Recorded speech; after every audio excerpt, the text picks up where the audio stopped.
Sa isang reunion ng pamilya tuwing Pasko, tinapik ng aking ina ang kanyang baso, ngumingiti sa paraang lagi niyang ginagawa kapag gusto niyang tingnan ng buong kwarto si Maria. "Maganda ang kasal ng ate mo," malakas niyang sabi. "Kaya, Ana, kailan naman ang sayo?" Ilan ang tumawa. Patuloy na naghiwa ng lechon ang aking ama na parang urgenteng trabaho. Si Maria ay hindi nagsalita, tinitingnan lang ako, masyado pang maingat, ibinaba ko ang aking tinidor. "Mayroon na ako," sabi ko. Nagpadala ako ng imbitasyon. Biglang tumahimik ang kwarto na parang pisikal na bagay. Pagkatapos ay bumulong ang papa, hindi namin natanggap. Kaya inabot ko ang aking bag at doon na lumabas ang lahat ng itinago nila.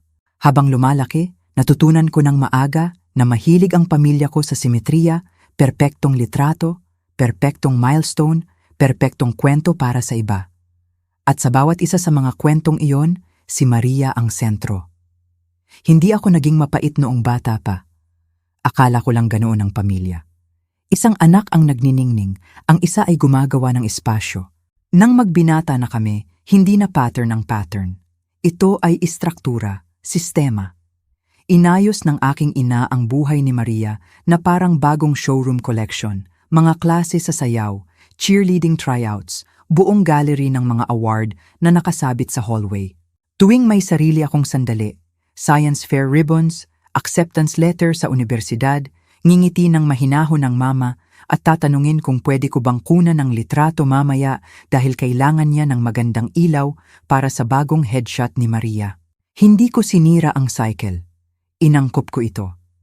Naging magaling ako sa pagmamasid, pag-aaral, pag-anticipate, at mas magaling pa sa tahimik na pag-survive.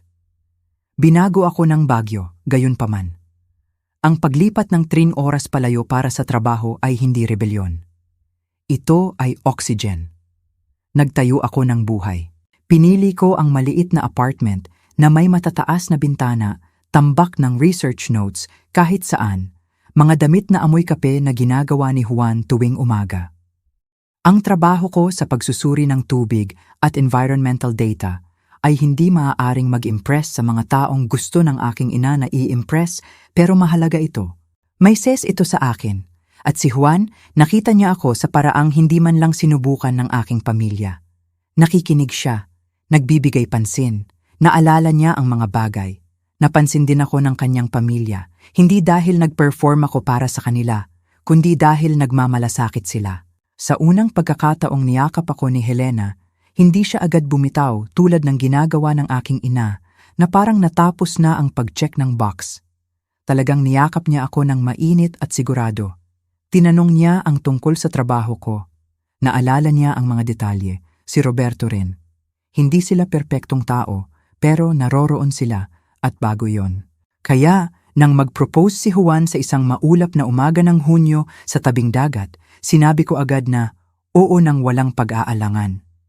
Hindi kami gusto ng malaking production. Pinili namin ang maliit na coastal chapel, inimbita ang mga taong talagang kilala kami, pinanatiling simple at totoo ang lahat. Ang tanging hinintay ko ng tahimik, matigas ang ulo, ay ang dumating ang aking mga magulang at si Maria, na baka sa wakas ay piliin nila ako.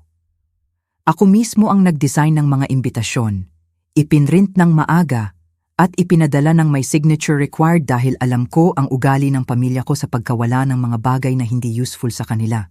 Triple check ko ang mga address, nag-refresh ako ng tracking numbers na parang ritual. Nang lahat ay marked as delivered, pinayagan ko ang sarili kong huminga. Pagkatapos ay dumating ang katahimikan.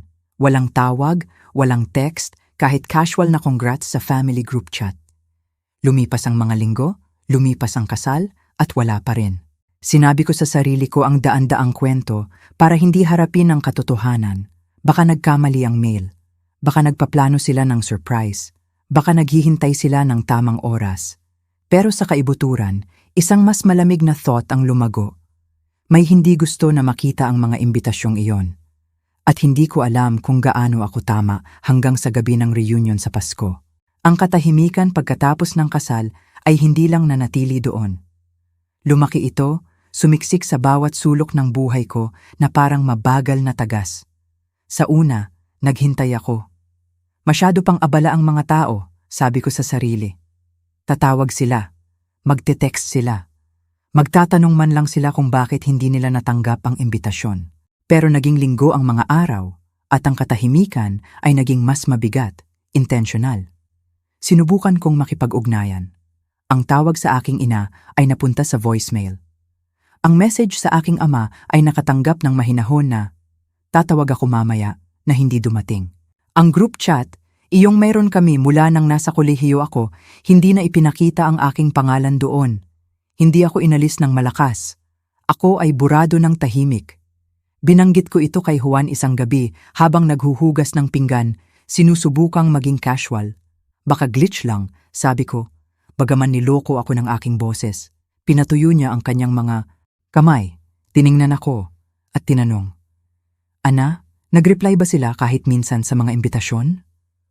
Umiling ako kahit hindi minsan. Hindi siya nag-akusa, hindi siya nag-push. Sabi lang niya, "Tingnan natin ang logs." Tinulungan niya akong mag-navigate sa email activity, isang bagay na hindi ko alam kung paano gagawin mag-isa. At naroon ito, ang access logs para sa family email. Isang imbitasyon notice na binuksan, binura, permanently erased. Ang timestamp ay hindi mapagkakaila. Hindi glitch, hindi forgetfulness. May gumawa ng paraan para siguraduhin na walang makakita ng aking mga message. Ang pinakamasama, alam ko na kung sino. Maipipinta ko si Maria na nakatayo sa kusina ng ating bahay noong bata pa kami, nagfi-flipping ng mail na parang siya ang nagkokontrol sa daloy ng komunikasyon. Siya lagi ang gatekeeper, iyong pinagkakatiwalaan ng mama sa kanyang appointments, iyong hiniling ng papa na ayusin ang bills, iyong nag-screen ng calls at nagdedesisyon kung ano ang worth interrupting ang hapunan. Kung may dumaan sa bahay na iyon, dumaan muna kay Maria. Habang lalo akong nag-iisip, lalong nag-align ng mga piraso sa paraang nagpapainit sa aking tiyan. Naghahanda siya para sa kanyang malaking kasal sa Setyembre, 350 guests, designer gown, custom everything. Ang buong identity niya ay umiikot sa spotlight. Ang aking kasal, kahit maliit at tahimik, ay may potensyal na makabawi ng atensyon mula sa kanya. At si Maria ay hindi madaling magbahagi ng atensyon. Gayunpaman, kailangan ko ng proof. Kaya, binuksan ko ang tracking receipts. Nag-save ako ng 4 na packages, 4 na signatures, pangalan ko bilang sender, address nila bilang destination, at ang signature sa baba. Isa ay agad kong nakilala, si Maria. Tinitigan ko ang curl ng kanyang sulat kamay, naramdaman ang pagkirot sa aking lalamunan. Hindi lang niya nakalimutan, hindi lang niya nawala. Siya ang nag-intercept. Siya ang nagsiguro na walang makakakita ng aking kasal. Hinawakan ni Juan ang aking braso nang mahina. "Ana, ano ang gusto mong gawin?" Wala agad akong sagot. Mas madali sana ang galit, may sana ang puot. Pero ang naramdaman ko ay mas malalim, mas matulis at luma, isang pamilyar na sugat na muling nabuksan. Ano ang gagawin mo kapag ang mga taong mahal mo ay piliing hindi kita makita? Malapit na ang reunion sa Pasko. Halos skip ko ito. Halos hayaan ko silang magpatuloy sa pagpretend na wala ako. Pero ang pagpretend ang nagtayo ng mess na ito sa simula pa. Kaya, gumawa ako ng ibang choice. Pumunta ako at dala ko ang katotohanan. Ang reunion sa Pasko ay lagi ng mukhang perpekto mula sa labas puting tablecloth, makintab na silver, kandila sa gitna na kumikislap na parang nasa magazine spread. Pero sa sandaling makapasok ako sa pinto, naramdaman ko ito ang lumang unspoken tension na naninirahan sa aking mga balikat na parang pamilyar na coat na hindi ko hiniling na suotin. Si Maria ay nagpo-pose na para sa litrato malapit sa fireplace. Ang kanyang asawa na si Marco ay inaayos ang kanyang buhok na parang nagsushoot ng holiday card. Ang aking ina ay abala sa lechon, nagkukwento ng bawat detalye ng kasal ni Maria noong Setyembre sa sinumang nakikinig. Ang aking ama ay nagsasalin ng wine ng mechanical, mata na pagod na. Walang nagtanong kung kamusta na ako. Walang nagbanggit ng kasal na hindi nila napuntahan. Umupo ako sa mesa direkta sa tapat ni Maria. Hindi niya ako tiningnan, hindi niya kailangan. Ang katahimikan ay maaaring performance at lagi siyang magaling sa pag-perform. Nagsimula ang hapunan sa karaniwang script, papuri sa damit ni Maria, sa venue niya, sa guest list niya, sa connections niya. Bawat sentence ay paalala na dumating sila para sa kanya ng paulit-ulit ng walang pag-aalangan. Habang hindi nila magawang kilalanin ang isang detalye ng aking life-changing day. Pagkatapos ay tinapik ng aking ina ang kanyang baso. "Maganda ang kasal ng ate mo," sabi niya ng maliwanag, tinitingnan si Maria na parang para kumpirmahin. "Kaya, Ana, kailan naman ang sayo?" Tumawa ang mesa. Kahit ang kutsilyo ng lechon sa kamay ng aking ama ay tumigil na parang hindi alam kung saang side pupunta. Pinanatili ni Maria ang kanyang mga mata sa kanyang plato. Masyado pang tahimik, masyado pang maingat, iyon ang nagsabi sa akin ng lahat. Sa loob ng maraming taon, tatawanan ko ito. Hahayaan kong dumulas ang jab sa ilalim ng aking balat, magpretend na hindi masakit. Pero hindi ngayon. Hindi pagkatapos ng lahat ng itinago nila. Maingat kong ibinaba ang aking tinidor. "Mayroon na ako," sabi ko. Steady ang aking boses. 6 na buwan na ang nakalipas. Agad ang shift sa kwarto na parang biglang nawala ang hangin. Naghintay ako ng isang beat, pinayagan ang katahimikan na lumapag. Pagkatapos ay idinagdag. Nagpadala ako ng imbitasyon. Nagyelo ang mga tinidor. Lumaki ang mga mata. Bumagsak ang ngiti ng aking ina. Kumurap ang aking ama na parang hindi sigurado kung narinig niya ng tama. Sa tapat ko, ang mukha ni Maria ay hindi gumalaw. Iyon ang tell siya ay alam ng eksakto kung saan patungo ito at hindi niya ito mapipigilan. "Ana," sabi ng aking ama ng maingat, "hindi kami nakatanggap ng anumang imbitasyon. Naroon ito, ang kasinungalingan, ang pamilyar na deflection, ang kwentong rehearsed nila nang hindi man lang alam na rehearsed ito." Naramdaman ko ang isang bagay sa loob ko na nanirahan. Hindi galit, hindi revenge, clarity. Inakala kong sasabihin mo iyan, malambot kong sagot. Inabot ko ang aking bag, hindi nagmamadali, hindi dramatic, at inilagay ang aking phone sa mesa.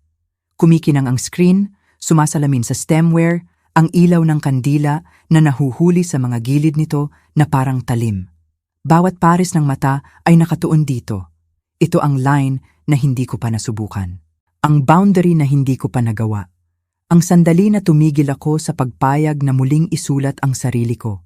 At habang tinatap ko ang screen para buksan ang mga receipt, ang katotohanan ay umangat sa aking dibdib na parang alon na handang bumagsak. Sa sandaling hinawakan ng aking hinlalaki ang screen, nag-shift ang kwarto.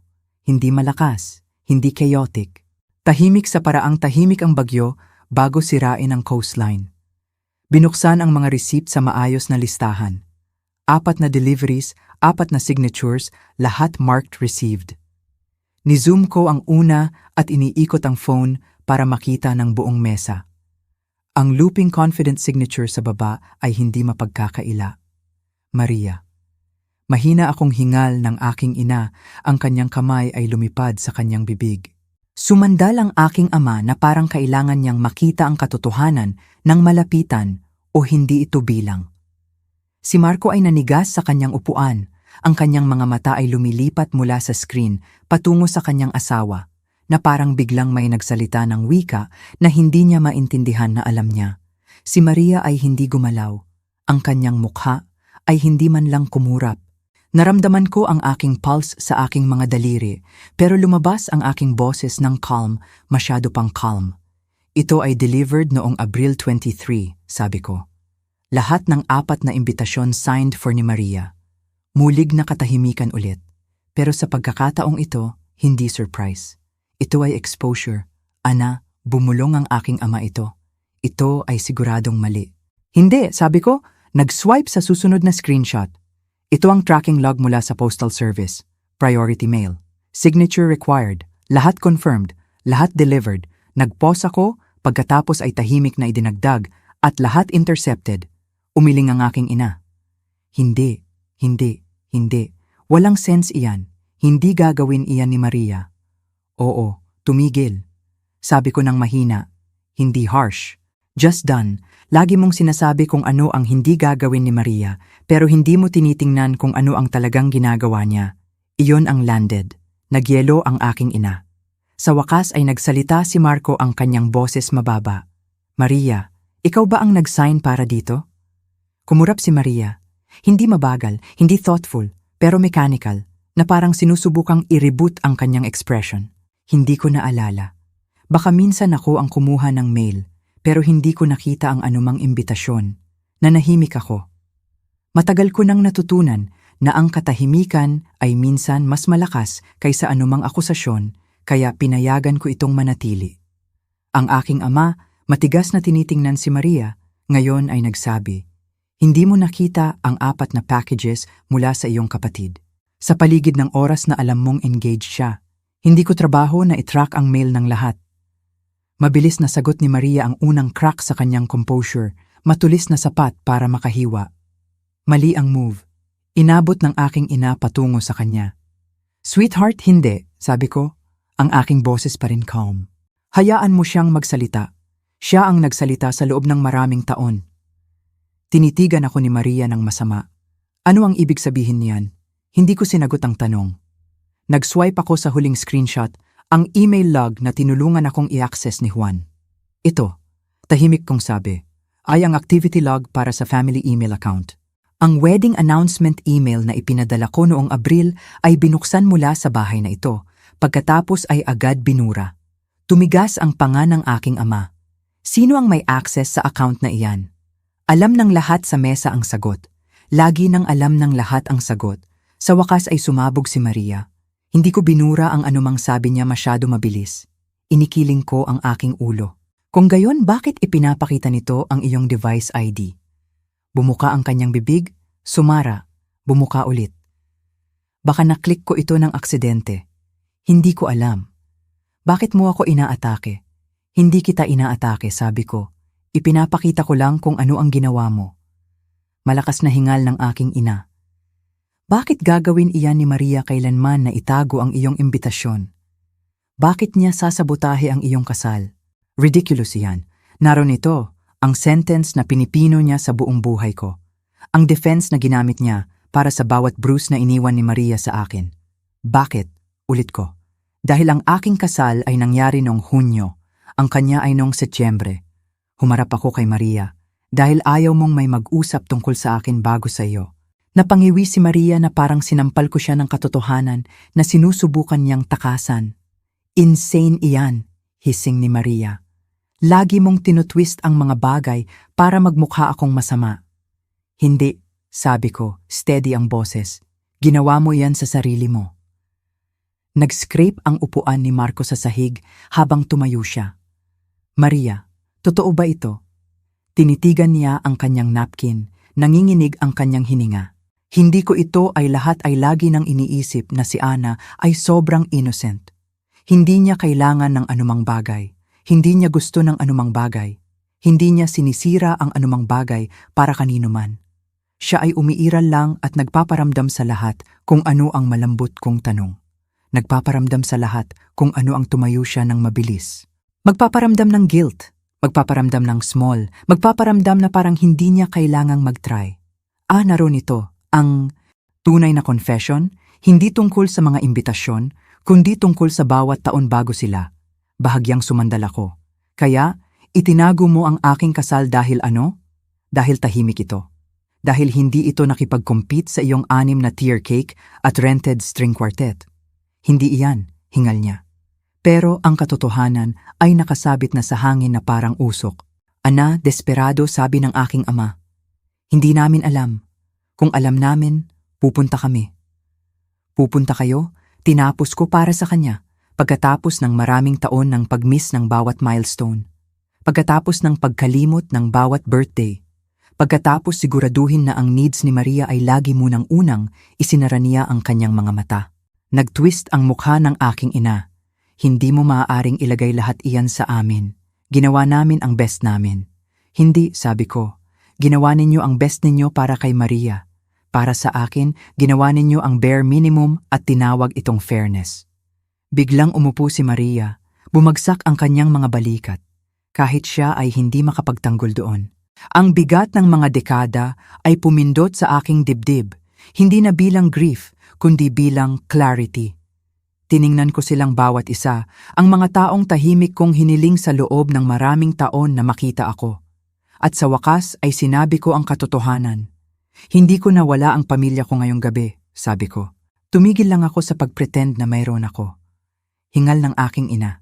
Ana, huwag kang magsalita ng ganyan. Bakit? Sabi ko. Dahil ito ay nagbabanta sa kwentong binuo mo. Iyong kung saan perpekto si Maria. Neutral si Papa. Ikaw ang peacemaker at ako ang problem. Walang nagsabi na ikaw ang problem, bumulong si Papa. Hindi ninyo kailangang sabihin, sagot ko. Ipinakita ninyo ito ng paulit-ulit.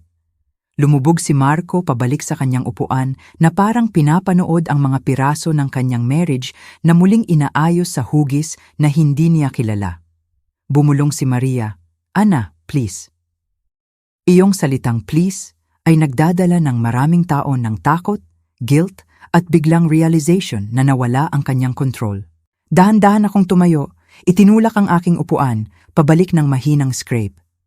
Tapos na ako sa pagmamakaawa ng lugar sa mesang ito, sabi ko. Tapos na ako sa paghingi sa inyo na dumating para sa akin. Tapos na ako sa pagpretend na ang choices ni Maria ay hindi nakakasakit sa akin. Tapos na ako sa pagtanggap ng inyong katahimikan bilang anumang iba kundi agreement. Huminga ako. Tapos na ako. Tumayo rin ang aking ama, inabot. Ana, huwag kang umalis. Pwede tayong mag-usap. Nag-uusap tayo, sabi ko sa unang pagkakataon. At sa huling pagkakataon sa ilalim ng terms na ito. Puno ng luha ang mga mata ng aking ina.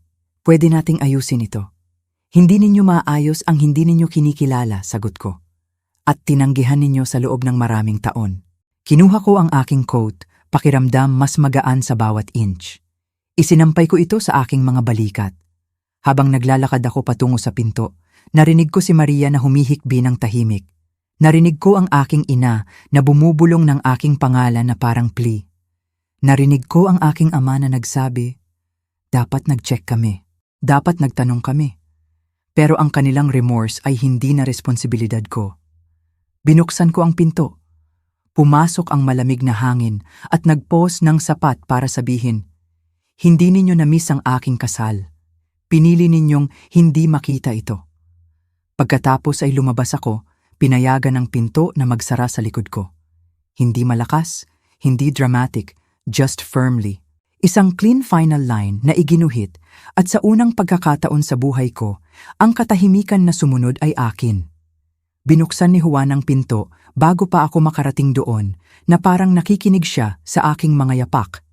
Isang tingin sa aking mukha at hindi siya nagtanong kung ano ang nangyari. Niyakap niya lang ako ng mahigpit at hinintay hanggang tumigil ang pagyanig. Walang tanong, walang judgment, just presence, isang bagay na hindi pa nagawa ng aking pamilya. Sa susunod na umaga, inimbita kami ng kanyang mga magulang para sa simpleng almusal. Walang ceremony, walang piti, just mainit na pagkain, tunay na usapan at ang uri ng atensyon na hindi kailangang kitain. Pinisil ni Helena ang aking kamay at sinabi, pamilya ka rito. Hindi dahil pinakasalan mo ang anak ko, dahil mahalaga ka. Isang linggo pagkatapos, nagpadala si Maria ng mahabang email, therapy, malambot na apologetic, umamin ng higit sa inaasahan ko. Binasa ko ito. Hindi ako nag-reply. Tumawag ang aking papa tuwing ilang araw. Maliit na steps, maingat na steps. Pinayagan ko siyang subukan. Pagkatapos ay natagpuan niya ang isa sa aking wedding invitations na nakabaon sa isang storage box sa garahe. Proof ng lahat ng alam ko na. Ipinadala niya ito sa akin ng tahimik ng walang commentary. Iyon ang pinakamalapit na nagawa niya sa apology na tunay.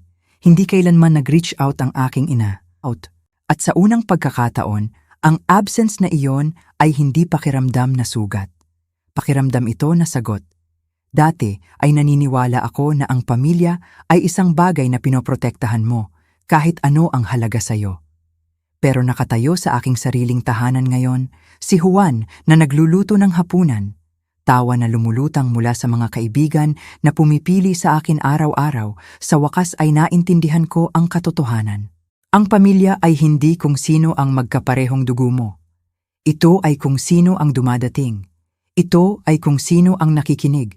Ito ay kung sino ang nananatili.